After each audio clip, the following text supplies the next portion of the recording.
안녕하세요. 50대 남자입니다. 제가 매번 챙겨 듣던 곳에 사연을 보내게 되어 신기하면서도 씁쓸한 기분이 들고 있네요.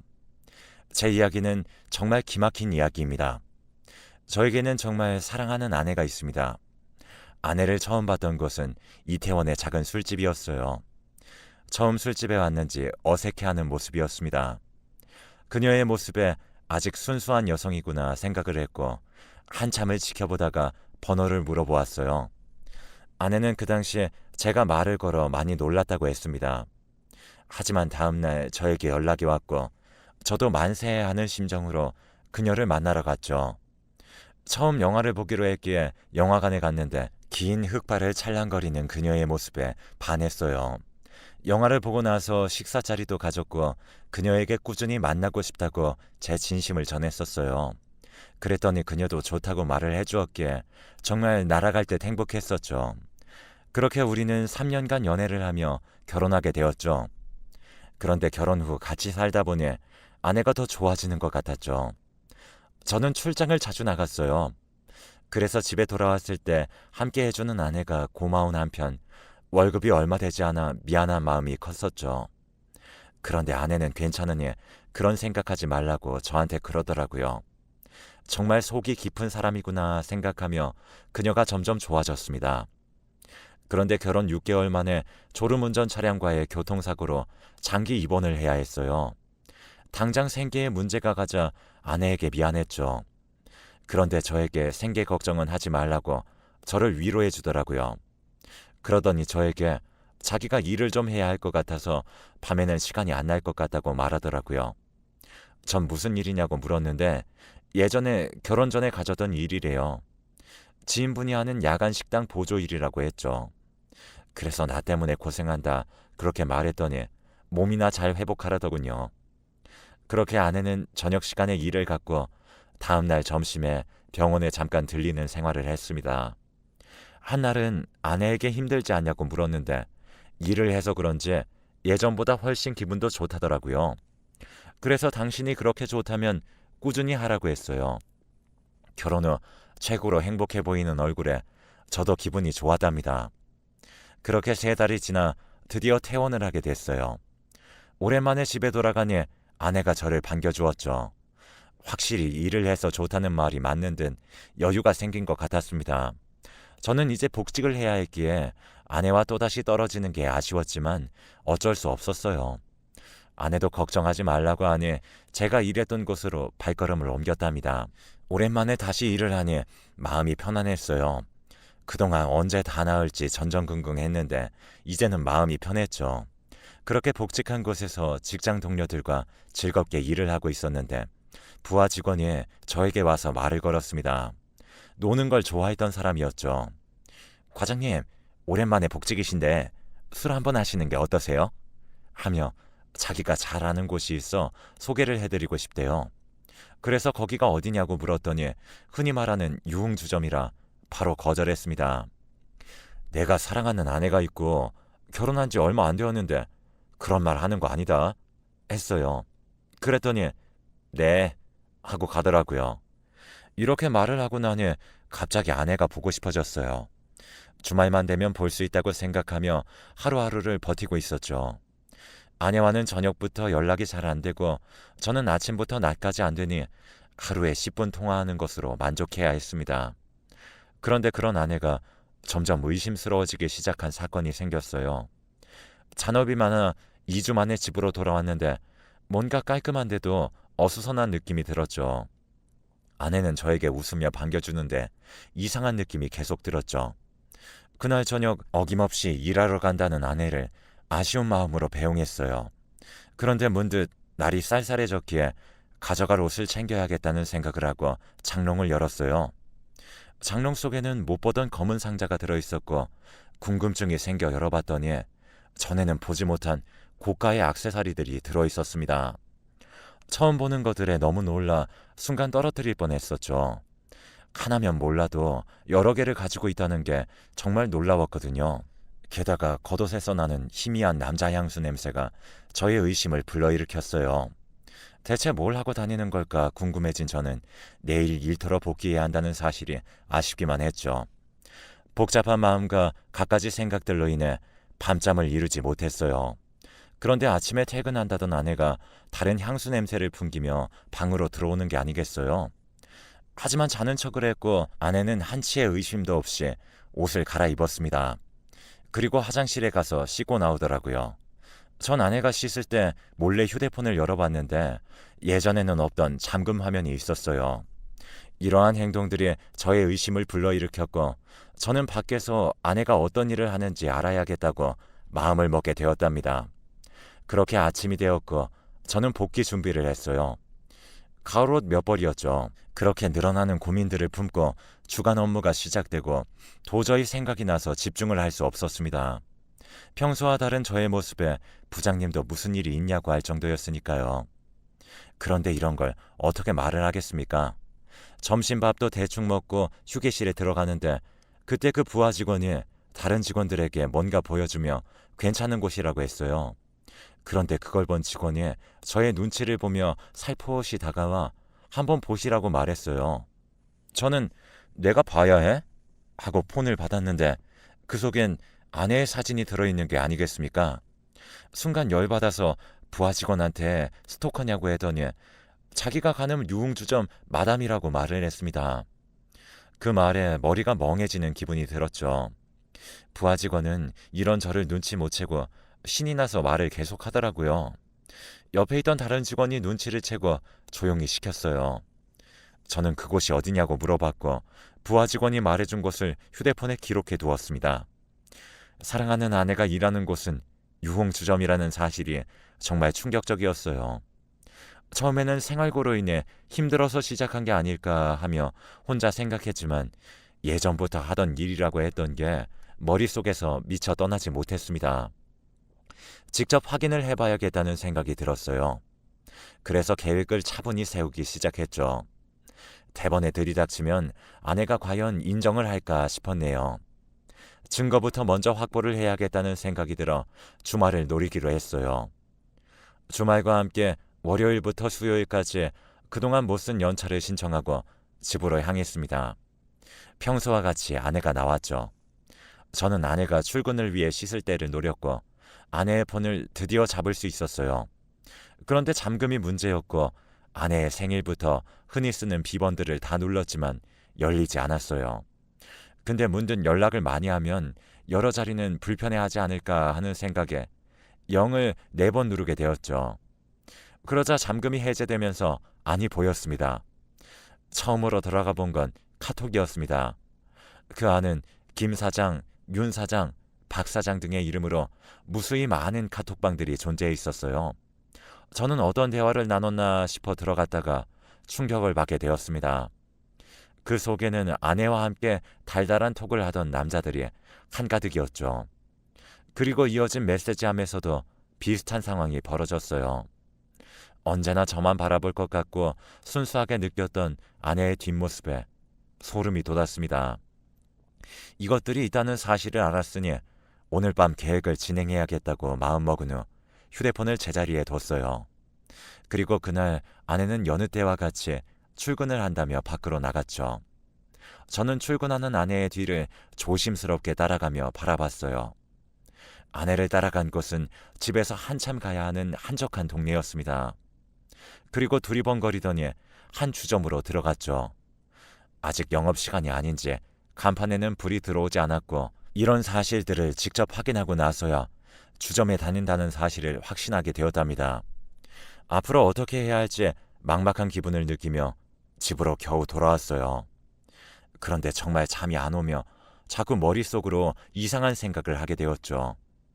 그 많은 남자들의 번호와 연락, 그리고 주점에 출퇴근하고 있는 아내, 이 모든 정황이 들어맞자 일단 아내의 귀가를 기다렸어요. 그렇게 새벽이 되어서야 집으로 돌아온 아내가 잠이 들었을 때 그녀의 핸드폰을 들고 거실로 조심스럽게 나왔어요. 그리고는 제 폰으로 그 연락처들과 대화 내용을 옮기기 시작했죠. 그렇게 작업이 끝나자 아침 먹을 시간이 되었고 조심스럽게 핸드폰을 가져다 놓은 후 아내를 깨웠어요. 아내는 조금 더 자고 싶다고 이불 속에서 나오지 않았고 저도 긴 말하지 않고 알겠다고 했어요. 홀로 아침상을 차려 챙겨 먹은 후 복귀 준비를 했죠. 물론 연차를 사용했기에 복귀는 하지 않지만 아내를 속이기 위해서는 이 방법밖에 없다고 생각을 했거든요. 아내는 제가 복귀해야 한다고 짐을 챙기자 묘하게 반기는 얼굴을 하더라고요. 괜히 기분이 나빴지만 이렇게 일찍 가서 미안해하였고 그렇게 집을 나선 저는 차로 가서 아파트를 지켜보았어요. 제 차는 알 거라 생각했기에 저 멀리 주차를 한 후 밴을 렌트해 아파트 단지에 주차를 했거든요. 한두 시간 정도 지나고 나니 아내가 딱 달라붙는 원피스를 입고 나오는 모습이 제 눈에 들어왔어요. 그리고 아파트 단지를 빠져나가려고 하길래 저도 차 시동을 건 후 조심히 따라갔죠. 아내는 택시를 타고 어디론가 갔어요. 그렇게 아내를 따라가자 익숙한 장소들이 눈에 들어왔습니다. 이곳은 바로 아내와 연애 시절 함께 데이트를 했던 곳으로 인적이 드물었기에 사람 눈을 피해 만나게 정말 좋았던 곳이었고 저는 아내에 대한 배신감이 정말 심하게 느껴졌어요. 멀리서 아내가 누구를 만나는지 지켜보는데 익숙한 얼굴을 가진 남자였기에 충격이었죠. 바로 저에게 함께 가보지 않겠냐고 말했던 그 부하 직원이었거든요. 제가 결혼하고 입사를 했기 때문에 제 아내를 모를 수 있지만 아마 다른 사람들이 말해주지 않았을까요? 그런데도 이렇게까지 만난다는 건 정말 상상도 할 수 없었습니다. 저는 이러한 모습을 모두 휴대폰에 증거로 남겨놓았어요. 아내는 환하게 웃으며 그에게 팔짱을 꼈고 그 부하 직원도 제 아내의 손을 잡더라고요. 정말 그때의 기분은 최악이었어요. 둘은 공원을 한참 걷더니 카페에 가서 서로 먹여주는 행동도 하기까지 이르렀죠. 내가 그동안 아내한테 뭘 그렇게 못해줬나 하는 생각이 들었어요. 처음 이렇게 사랑했는데 배신을 당한 기분이 들었죠. 전 이들에게 복수를 해주고 싶은 생각이 많이 들었습니다. 그렇게 이틀에 걸쳐 아내를 따라다닌 결과 총 3명의 남자를 만나고 있다는 사실을 알게 되었어요. 아내의 핸드폰 내역을 본 결과 아마 가장 연락을 많이 한 3인이 아닐까 생각했어요. 이제 이 사람들을 어떻게 할까 하다가 제가 당한 만큼만 해주자 생각했었죠. 저는 제가 모은 증거들을 토대로 이혼 전문 변호사를 찾아갔어요. 이미 연락부터 사진 등 증거물이 다양했기 때문에 충분히 승소가 가능한 상황이었죠. 하지만 그렇다고 안심을 할 수는 없었기 때문에 지금부터 모든 행동은 변호사와 상의를 하고 움직이기로 했어요. 먼저 아내에게는 평소 하듯이 행동하기로 했었죠. 아내는 주말에 제가 갈 때마다 저를 사랑한다는 듯이 행동했지만 이미 모든 것을 본 저라서 그녀를 믿지 않았어요. 하지만 의심을 받는 건 싫었기에 그녀를 아직 사랑하는 척 해야 했죠. 그녀는 매일 밤마다 출근을 했고 그럴 때마다 어디 끝까지 다녀보라는 생각을 했어요. 그리고 며칠이 지나 변호사와의 상의 후 진행했어요. 바로 아내에게는 이혼 소송과 남자들에게는 미자료 소송이었죠. 간통죄가 사라졌기 때문에 실질적으로 아내가 처벌받게 할 수 없어서 남자들에게 소송을 진행했어요. 송장을 받고는 놀라서 저에게 연락이 오더라고요. 아마 아내를 통해 알아내지 않았을까 생각했어요. 그런데 그들이 하는 말은 하나같이 똑같았어요. 자기들은 제 아내가 유부녀인 줄 몰랐대요. 만약 알았더라면 접근을 하지 않았을 거예요. 라고 말을 하더군요. 하지만 제가 그들을 어찌 믿겠습니까? 저는 그건 법정에서 모두 밝혀줄 것이니 그렇게 알고 있으라고 했어요. 아내는 제가 이런 사실을 다 안다는 걸 이제 알았는지 하얗게 질린 얼굴로 제 회사까지 찾아왔어요. 제 아내와 마주친 부하 직원은 저의 눈치를 보더니 쓱 사라져버렸죠. 아내는 저에게 조심스럽게 다가왔고 제발 한 번만 봐주면 안 되겠냐고 물어보더라고요. 그래서 절대 안 된다고 했죠. 그랬더니 저에게 하는 말이 사실 당신이 병원에 입원할 때 집안 사정으로 인해 돈이 필요했어. 당신은 당장 일을 못하니까 라고 제게 그러더군요. 그리고는 결탄코 전에 이런 일을 한 적이 없으니 제발 믿어달라고 그랬어요. 하지만 이미 신뢰는 바닥, 그리고 그것이 설령 진실이라 하더라도 외도이기 때문에 용서할 생각이 없다고 했어요. 그리고 그 집도 내가 산 거니 당장 나가라고 했죠. 그렇게 집에서 아내는 쫓겨나게 되었어요. 하지만 저는 그곳에 들어가지 않았어요. 만약 그곳에 간다면 마음이 약해질까 싶어 회사에서 숙식을 해결했죠. 이런 제 모습을 곁에서 본 동료들은 힘내라고 한마디씩 하고 갔지만 그 시선마저도 부담이 되는 거예요. 부하 직원은 제 눈치는 물론 직원들 눈치를 보다가 자발적으로 퇴사를 하는 것으로 결론이 났다고 합니다. 그리고 다른 두 남자도 상황은 안 좋다고 해요. 소장을 보게 된 아내들이 난리가 났고 가정이 파탄날 지경이라고 하네요. 솔직히 어느 배우자가 바람을 폈는데 응, 나는 이해해 라는 반응을 보이겠나요? 오히려 그게 문제가 있는 행동이 아닐까 생각해요. 자신들도 지금 일이 커졌다고 느꼈는지 제가 일하는 회사를 찾아오셨어요. 하지만 저는 그들에게 차갑게 쏟아냈어요. 왜 유부녀인 걸 알면서 바람을 핀 거냐? 당신들은 지금 하고 있던 것을 그대로 다시 받는 것이니 나를 원망하지 말라고 하고는 공장으로 걸어 들어갔어요. 뒤에서는 저를 붙잡는 소리가 들려왔지만 모른 척 했답니다. 사실 아직도 생각하면 왜 직장까지 와서 저럴까 생각했어요. 이들과는 영원히 보고 싶지 않다는 생각을 했었어요. 그렇지만 앞으로 부딪혀야 할게 또 보리라 생각했죠. 그렇게 1년이 지났고 아파트는 팔아 개인 원룸을 전세 내고 들어갔어요. 그 차액은 모두 은행 계좌에 넣어놓은 상태였죠.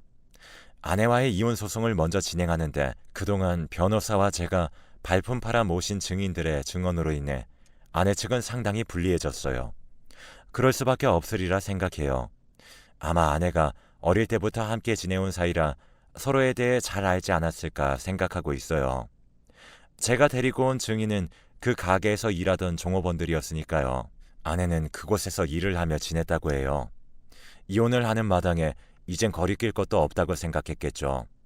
증거부터 증인들이 제 손을 들어주자 판사님도 제 손을 들어줬습니다. 그리고 유책 배우자인 아내가 제게 위자료 3천만 원을 주기로 됐습니다. 그리고 남은 소송은 그 남자들을 대상으로 하는 위자료 청구 소송이었어요. 내가 당신들 때문에 이렇게 힘들었고 가정이 파탄났으니 너희도 위자료를 달라라는 소송이었죠. 물론 그들은 하나같이 그 사람이 유부녀임을 몰랐다고 법정에서 말을 했지만 종업원들의 증언으로 인해 그들의 주장은 거짓임이 밝혀졌습니다. 그렇게 각자 2천만 원씩 저에게 위자료를 지급하는 것으로 소송이 끝났어요. 하지만 그들도 가족이 있었기 때문에 그들끼리의 이혼 소송은 아직 남았다고 생각해요. 멀쩡한 가정을 이뤄놓고도 타인에게 눈을 돌리는 그 모습을 보니 정말 속이 안 좋아졌어요. 솔직히 바람이나 불륜은 저와 거리가 멀다 생각했습니다. 하지만 이번 일을 겪으면서 아니구나 생각했죠. 게다가 아내는 일반적인 바람이 아니라 주점에서 근무를 하며 다른 사람들을 만나기도 했기에 영원히 그 꼬리표는 따라다니지 않을까 생각했어요. 모든 소송이 끝나더니 이젠 전 아내가 된 그녀가 저를 노려보며 내 인생 이렇게 망쳐놓으니 기분이 좋아? 라고 묻더라고요. 그래서 저는 아니라고 말해줬어요. 누가 다른 사람 인생 망치는 걸 좋아하겠어요. 다만 나는 정말 당신을 사랑했기에 이런 사실을 알았을 때 배신감이 들었어. 라고 말하며 두 번 다시 보지 말자고 했어요. 그러고는 정말 본 적도 소문을 들어본 적도 없었죠. 남자들은 들리는 이야기론 아내들에게 이혼을 당했다는 말들이 들렸어요. 부하 직원은 그래도 퇴직으로 끝난 걸 정말 다행으로 여겨야 할 텐데요.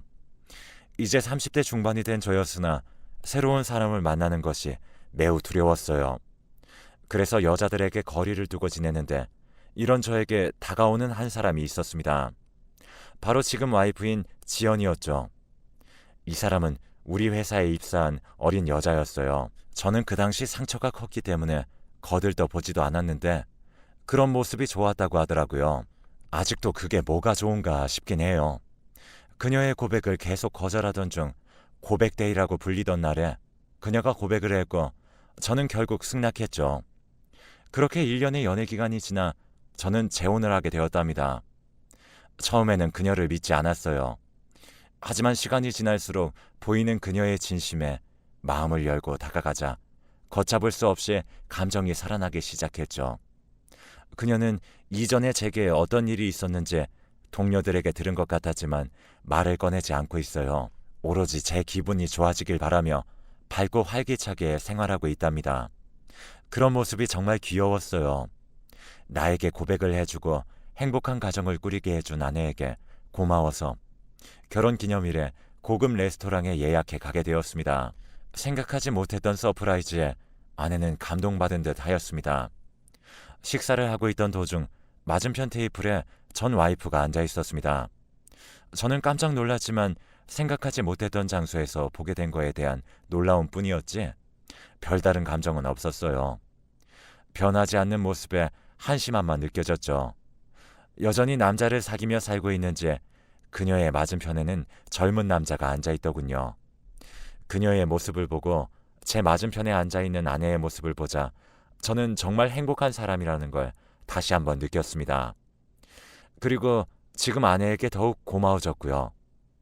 이렇게 저도 변화하고 있다는 생각이 들기 시작했고 지금은 슬아의 아들과 딸을 하나씩 낳아 현재 아내와 행복한 시간들을 보내고 있어요. 이제 고등학교, 중학교에 올라가는 아이들이 건강하면 좋겠다는 말과 함께 아내에게도 한마디 하고 싶었어요. 이런 상처 많은 나를 선택해줘서 정말 고맙다고 생각해. 앞으로도 우리 영원히 사랑하며 행복하자. 그리고 불륜을 저지른 그들은 꼭 합당한 처벌을 받으면 좋겠어요. 제 이야기는 여기까지입니다.